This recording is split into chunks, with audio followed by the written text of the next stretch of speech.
সুপ্রিয় দর্শক, আপনারা দেখছেন এসপিএন বাংলা টিভি।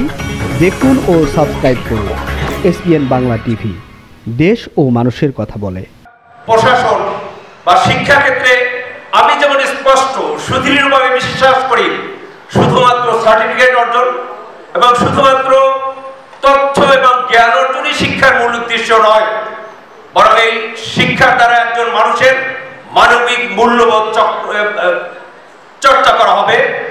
একজন মানুষ প্রকৃতার্থী শিক্ষিত মানুষ হবে এবং সে মানবিক মানুষ হবে, দায়িত্বশীল হবে, আদর্শবাদী হবে, মানবতাবাদী নারী পুরুষ হিসাবে আত্মপ্রকাশ করবে, যার ফলশ্রুতিতে ওই লোকটা ব্যক্তি, পরিবার, সমাজ, রাষ্ট্রের একজন ভ্যালুয়েবল অ্যাসেট হিসেবে আত্মপ্রকাশ করবে। সেইখানে আমরা যার যার অবস্থান থেকে যদি আমরা এই মনে করি শুধুমাত্র এই যে কথা বলা হয়েছে বেস্ট অফ ক্রিয়েচার এবং এই মানুষগুলি ওয়ার্স্ট অফ ক্রিয়েচার, আমরা সেই মানুষের মুখোশ পরা মানুষ না হয়ে সার্টিফিকেট সর্বস্ব মানুষ সমাজের, দেশের, রাষ্ট্রের কোনো কিছু আছে বলে, কোনো মূল্যবান সম্পদ হিসাবে আছে বলে আমি মনে করি না, বরং তারা দেশের, সমাজের, রাষ্ট্রের বোঝা। আর এই মানুষটি যদি মানবিক গুণাবলী অর্জন করে, সেই মানুষটি দেশের সম্পদ।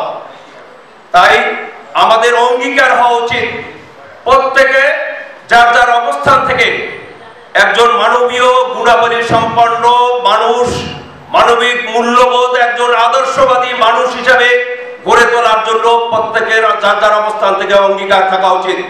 আমি আশা করি এই পুরস্কারে পুরস্কৃত করে আমাকে আরো অধিক দায়িত্বশীল করেছে বলে আমি মনে করি, এবং এটি আমি মনে করব, আমি প্রতিশ্রুতি দিচ্ছি, আমি আমার অবস্থান থেকে আমার দায়িত্ব, কর্তব্য, সর্বোচ্চ আন্তরিকতা, সততা, দক্ষতা, দেশপ্রেমের মধ্য দিয়ে আমি এই জাতির শিক্ষার উন্নয়নে আমার সাধার সাধ্য যে যতটুকু অবদান রাখার কথা তার সর্বোচ্চটুকু দেওয়ার চেষ্টা করব এবং এদেশকে একটি আলোকিত এবং সমৃদ্ধশালী এবং এই এলডিসি থেকে ডেভেলপ কান্ট্রিতে রূপ দেওয়ার জন্য, এরাই যেহেতু শিক্ষা হচ্ছে পার্সেল অফ ডেভেলপমেন্ট, আমি বিশ্বাস করি এখানে অনেক গুণীজন এবং নীতি নির্ধারকরা আছে এবং শিক্ষা ক্ষেত্রে আমি বিশ্বাস করি এখানে সবচেয়ে বিলিয়নরা আসা উচিত এবং যার ফলশ্রুতিতে তার ইতিবাচক প্রভাব সমাজে, রাষ্ট্রে, দেশে পড়ে।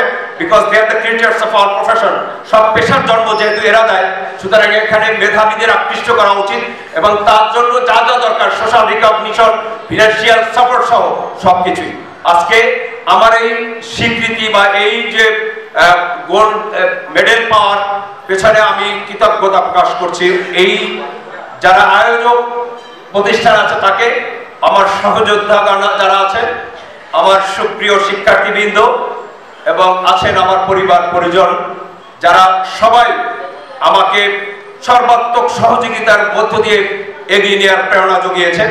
আবারও সকলের প্রতি, আয়োজকদের প্রতি কৃতজ্ঞতা প্রকাশ করে এমন একটি চমৎকার অনুষ্ঠানে আমাকে কিছু বলার সুযোগ দেওয়ার জন্য আমি কৃতজ্ঞ এবং সকলের উপস্থিত সবাইকে আবারও উষ্ণ অভিনন্দন জানাই এবং পাশাপাশি সকলের সুস্বাস্থ্য, সর্বাঙ্গীন মঙ্গল কামনা করে আমি আমার বক্তব্য শেষ করতে চাই। পাশাপাশি এটি বলতে চাই, শেরে বাংলার এই আদর্শ যদি আমরা প্রত্যেকে, এই ফিউচার জেনারেশন যদি আমরা এইটাকে ধারণ ও লালন করতে পারি, নিঃসন্দেহে আমরা সত্যিকার কাঙ্ক্ষিত লক্ষ্য যে আছে মানুষের মানবিক আকাঙ্ক্ষার সাথে নির্যাস আছে, আমরা একটি সুখী, সমৃদ্ধশালী, একটি সুন্দর রাষ্ট্র করতে সক্ষম হব।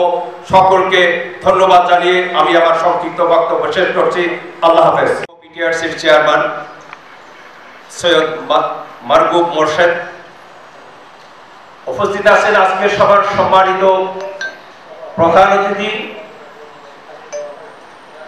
সুপ্রিম কোর্টের মাননীয় বিচারপতি ফয়সাল মাহমুদ ফয়েজি ছাড়, আছেন বিশেষ অতিথিবৃন্দ, সাংবাদিক বন্ধুগণ এবং উপস্থিত সবাই আমার সশ্রদ্ধ সালাম গ্রহণ করুন। আসসালামু আলাইকুম ওয়া রাহমাতুল্লাহ। আজকের চমৎকার একটি অনুষ্ঠানে আমাকে এই গোল্ডেন অ্যাওয়ার্ড প্রদান করায় নিশ্চয়ই আমার কাছে এটি আমার জীবনে একটি অবিস্মরণীয় মুহূর্ত। এটি এই কারণে যে সবচেয়ে গুরুত্বপূর্ণ যে কাজ, পবিত্র যে কাজ, শিক্ষা ও মানব কল্যাণমূলক কাজের স্বীকৃতি স্বরূপ এই পদক প্রদান করায় আমি নিজেকে গৌরবান্বিত মনে করি। আর এটি এ কারণে যে যার নামে এই পদকটি প্রদান করা হয়েছে তিনি শুধুমাত্র আইন অঙ্গনেই তার অবদান রাখেননি, তিনি শুধুমাত্র একজন রিনাউন্ড পলিটিক্যাল ফিগারই নন, একজন পলিটিশিয়ানই নন, বরং he is also a social reformer. আমি ঢাকা বিশ্ববিদ্যালয়ের ছাত্র ছিলাম, 92 থেকে 99 সাল পর্যন্ত ঢাকা বিশ্ববিদ্যালয় সার্জেন্ট জহুরুল্লাহ ছিলাম, যার নামে এই পদকটি প্রদান করা হয়েছে, যার কারণে নিজেকে গর্বিত মনে হচ্ছে। তিনি ঢাকা বিশ্ববিদ্যালয় সহ শিক্ষা ক্ষেত্রে তিনি অসামান্য অবদান রেখেছেন। তিনি গণমানুষের জীবন মানের উন্নয়ন ঘটানোর জন্য নিবেদিত প্রাণ ছিলেন, যার ফলশ্রুতিতে তাকে আপামর জনতা শেরি বাংলা বা বাংলার বাঘ হিসেবে তাকে এই উপাধি দিয়ে ভূষিত